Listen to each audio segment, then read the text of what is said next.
Whichever way you judge me has absolutely no impact on me because I'm completely stoned. I have not given this privilege to anybody that somebody can make me happy, somebody can make me unhappy. Any moment we could be doing something wrong, so we listen to everybody. But what they say will not determine how I am.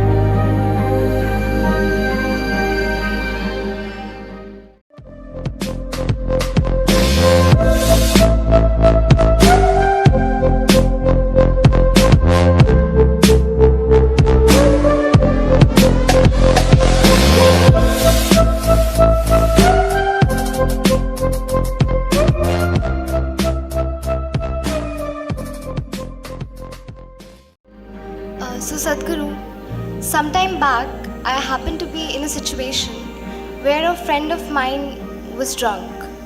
So when she was in the drunk state, she was repeatedly saying that please don't judge me as I'm drinking, please don't judge me. It is… but she has lost her judgment, but she doesn't want you.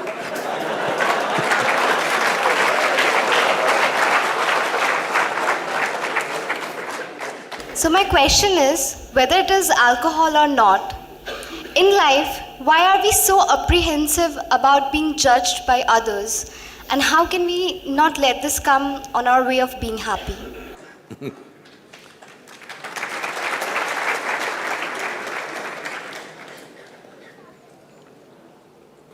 Look at me. See, I'm always stoned.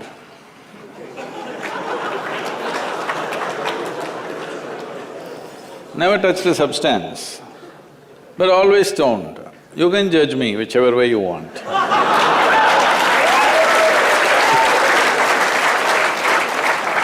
Because one thing is, I'm stoned in such a way that I have not lost my judgment at all.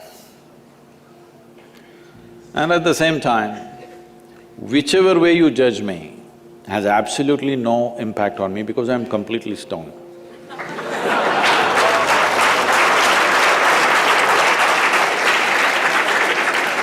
Having said that, why this consumption of alcohol and drugs is growing the way it's growing in the world is, this is because the heavens have been collapsing. Yes, I was in Bangalore just 3-4 weeks ago. There were over 8,000 people doing a 2-day program with me.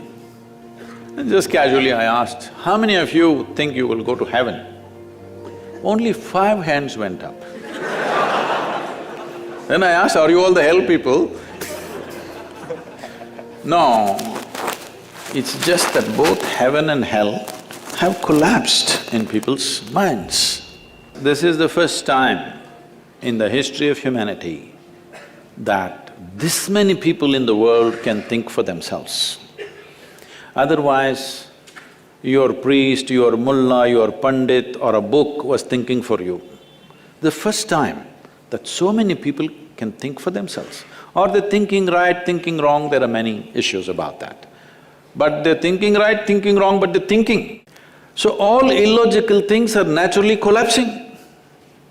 Still, this generation has not fully walked away from it, still there is fear. They can't openly say, there's no goddamn hell or heaven. They're still fearful about it, but they're trying to make a little heaven for themselves here. So, hey, wait.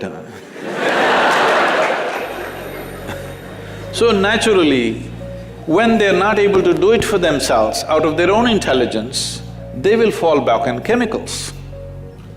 Today, just to take very affluent societies, because every society is aspiring to be like that, let's say you take United States, which is the most affluent nation on the planet right now. 70% of US population is on prescription medication.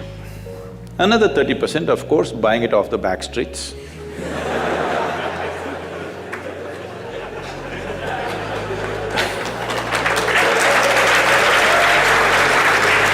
Most affluent nation, obviously affluence is not working. To be healthful, you need chemicals.